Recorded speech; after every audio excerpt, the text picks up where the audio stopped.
Hello बच्चों, let's read the questions. The follicle that rupture the time of ovulations permanently fills the blood forming.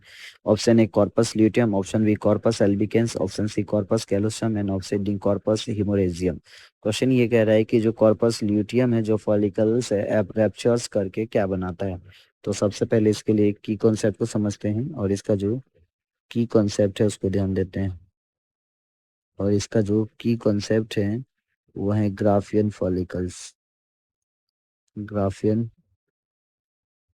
Follicles. जो Graafian follicles होता है वो क्या होता है, हमारे मेंस्ट्रुअल साइकिल्स के 1 से 13 डेट के बीच उसका क्या होता है, फॉर्मेशंस होता है, उसका बढ़ता है। तो जैसे सिंपल सोचिए, मेंस्ट्रुअल साइकिल है और मेंस्ट्रुअल साइकिल का जो ड्यूरेशन होता है वो 28 डेज होता है। 14th डे ऑफ साइकिल्स 1 से लेके 14 डे तक ग्राफियन फॉलिकल्स का साइज बढ़ता रहता है और ग्राफियन फॉलिकल्स का साइज बढ़ता है।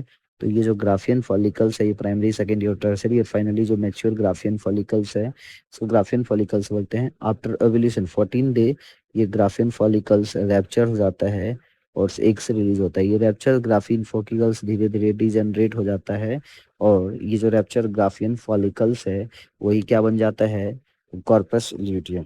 तो आपने क्या देखा कि ये जो ग्राफियन फॉलिकल्स होता है वो क्या करता है, रैप्चर होके कॉर्पस ल्यूटियम बन जाता है। पर उससे पहले आप देखेंगे एक टेम्पररी स्ट्रक्चर होता है आफ्टर ओवुलेशन। तो जो ओवुलेशन होता है वो कब होता है, at the 14th day of periods. जो साइकिल्स है, जो मेंस्ट्रुअल साइकिल है उसके 14th डे के टाइम यानी ओवुलेशंस के जस्ट टाइम में क्या होता है, एक ग्राफियन फॉलिकल्स का रैप्चर होता है। किसकी वजह से, due to the LH ovulations, and ovulations is due to LH। LH मतलब हार्मोन, ल्यूटिलाइजिंग हार्मोन की वजह से होता है, due to LH hormone, luteinizing hormone की वजह से होता है, LH हार्मोन की वजह से होता है। जो ओवुलेशन होता है, ओवुलेशन के बाद बन जाता है corpus luteum. Corpus corpus luteum बन जाता है ओवुलेशन के बाद, बन जाता है कॉर्पस ल्यूटियम। और इस कॉर्पस ल्यूटियम के पहले एक टेम्पररी स्ट्रक्चर होता है जिसके अंदर ब्लड क्लॉट होता है। तो क्या बोलेंगे, कॉर्पस हिमोरेंजियम। तो simple, A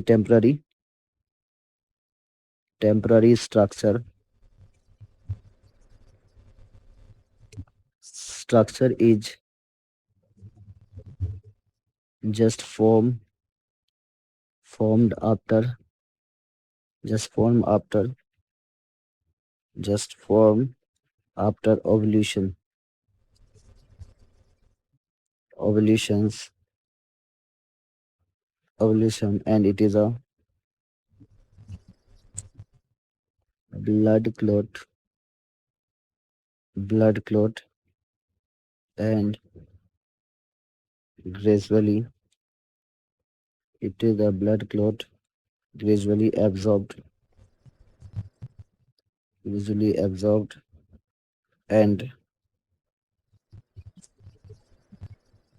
replaced by clear fluid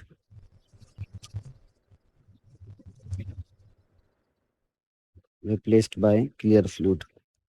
और ये जो क्लियर फ्लूइड है बाद में इसको बोलते हैं ग्रेनुलोसा ल्यूटेन सेल्स और ये कहलाता है कॉर्पस हिमोरेंजियम। कॉर्पस हिमोरेंजियम इसको बोलते हैं। सो हमारा फाइनल आंसर क्या होगा, final answer is option number D. बाद में कॉर्पस हिमोरेंजियम ही डेवलप होकर कॉर्पस ल्यूटियम का फॉर्मेशन करता है। Hope you understood it well. Best of luck.